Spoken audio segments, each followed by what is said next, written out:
রীতিমতো বড় গরু হাজির গাজীপুর বুট বাজারে। সাগর এগ্রো নিয়ে এলো 13 লক্ষ টাকার একটি গরু।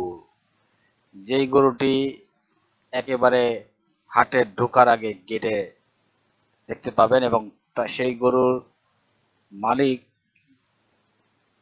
ছিলেন না, তার আরেক মালিক বললেন যে এই গরুটির দাম কত। যারা যেখান থেকে দেখছেন অবশ্যই পাশে থাকবেন, দেখতে থাকুন এই গরুটি আসলে কি 13 লক্ষ টাকা যাবে কি না। চলুন ভিতরে জানি এবং জানাবো। গরু কি ভাইয়ের নাকি? এখন বর্তমানে আমারই ভাই। আচ্ছা আচ্ছা, দাম দাম উঠেছে নাকি এটা? না, এক টাকাও কেউ বলে নাই। এটাকে বলে না, শুনলাম 6 লাখ বলছে নাকি। না, দাম চাইছে কত এটা? এটা 13 লাখ টাকা চাই। 13 লাখ চাইছে। কি খালি বয়ে থাকবো, খারাইবো না? বুট বাজারে একটা বড় গরু এসে যে তা বয়ে থাকবো? হ্যাঁ, সাগর এগ্রোর একটাই গরু আছে, আর গরু নাই ফার্মে তার?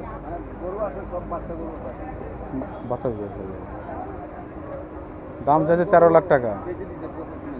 সুঠাম দেহের বিশাল দত্ত আকৃতি এই গরুটি এখনো বসে আছে। কি বুঝলেন? দাম শুনে ভয় পাবেন।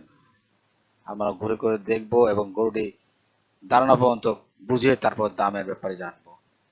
হ্যাঁ, এখনই গরুটি দাঁড়িয়ে গেছে এবং অনেক সাদাসাদির পরে গরুটি কিন্তু দাঁড়ানোর চেষ্টা করেছে, কিন্তু তার ক্ষুধা পেয়েছে বিধায় তাকে একটু ফ্যান লাগানো হয়েছে এবং সবকিছু মিলে গরু, হ্যাঁ বিশাল, আসলে বিশাল গরু এবং সুঠাম দেহের বলা চলে, এবং এটি কিন্তু দেখতে শুনতে দারুণ। তো প্রিয় বন্ধুরা, যে যেখান থেকে দেখছেন অবশ্যই বুট বাজারে যদি এই ধরনের গরু কিনতে চান চলে আসবেন, দামাদামি করবেন, দাম মতোই দাম দিয়ে গরু কিনবেন। আজকের জন্য এখানে বিদায়, পরবর্তী ভিডিও হাজির হব।